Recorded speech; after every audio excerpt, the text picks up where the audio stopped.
अस्सलामुअलैकुम फ्रेंड्स, कैसे हैं आप? उम्मीद करता हूँ सब हैरियत से होंगे। वेलकम करता हूँ अपने चैनल देसी रिएक्शन में। आज मेरे साथ बैठे हैं मोहम्मद यूसुफ, मैं हूँ मोहम्मद उस्मान। आज की वीडियो का हम रिएक्शन लेकर आए हैं। वीडियो का टाइटल है पेंतास पारा जनरल T4KUT पाडा पराबू तरियांता लिनी अलासान यंग टाइडेक सिमुआ ऑरेंज ताहू। तो ब्रदर फ्रेंड से वीडियो को स्टार्ट करने से पहले रिक्वेस्ट है कि हमारे चैनल को सब्सक्राइब कर लें, वीडियो को लाइक करें, शेयर करें और बेल आइकन का बटन दबाना ना भूलें। बेल आइकन का बटन दबा लें और कमेंट में बताएं कि रिएक्शन कैसा लगा। तो वीडियो को स्टार्ट करते हैं। Let's start video.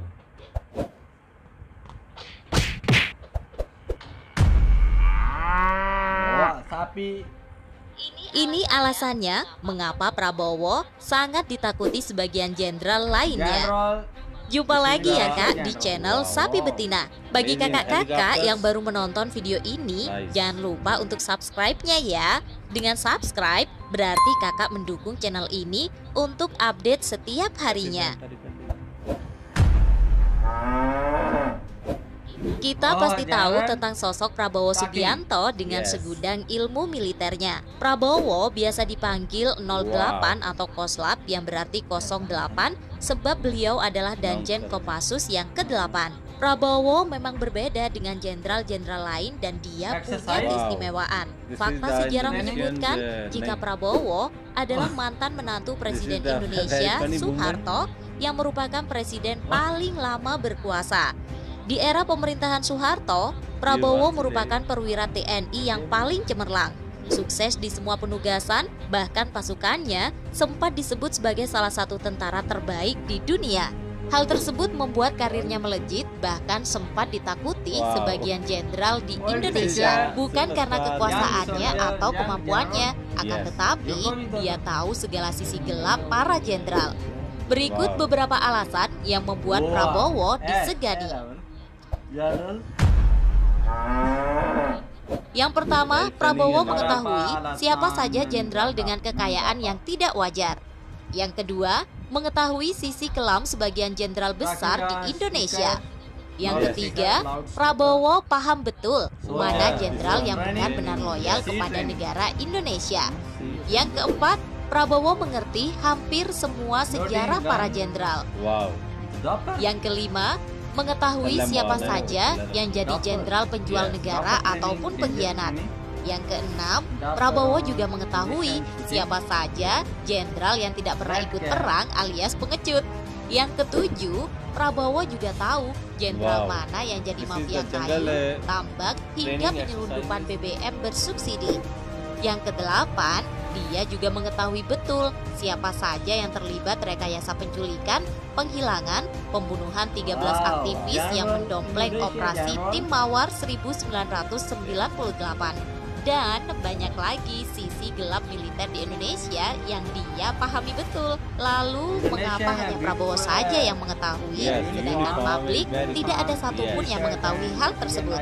Kala itu Prabowo sebagai menantu Presiden Soeharto dan sedang terjadi perseteruan dengan Jenderal Leonardus Benyamin Murdani di tahun 1985 sampai 1988. Prabowo mendapatkan peran sentral yaitu sebagai pemberi saran atas kebijakan-kebijakan Soeharto di ABRI saja, salah satunya promosi perwira ABRI. Meski peran Prabowo hanya sebagai saran, nyatanya hampir semua pati ABRI promosi berkat campur tangan Prabowo.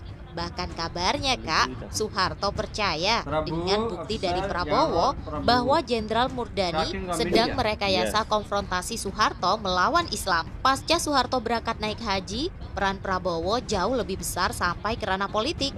Periode 1990 sampai 1998 atau sebelum krisis moneter melanda Indonesia, Prabowo mendapatkan kepercayaan luar biasa untuk membina tokoh-tokoh Islam.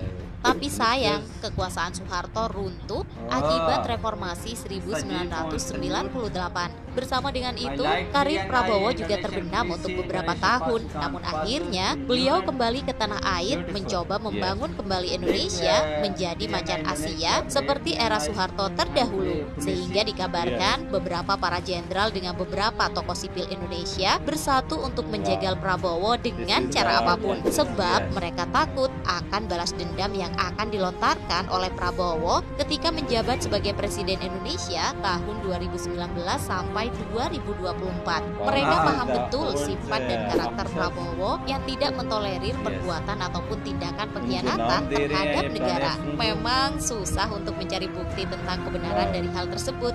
Konspirasi yang ada di Indonesia bisa jadi campur tangan pihak asing yang ingin mengeruk kekayaan negeri. Karena itu, Prabowo hadir dengan berani menjadi calon presiden Indonesia, berusaha mewujudkan Indonesia Raya yang sebenar-benarnya. Tapi hal tersebut tidak akan tercapai tanpa dukungan dari semua rakyat ya kak, termasuk kakak-kakak juga. Menurut kakak, layakkah Prabowo menjadi presiden dan membuat Indonesia kembali lagi menjadi macan Asia? Wow. Yes, Islamic flag.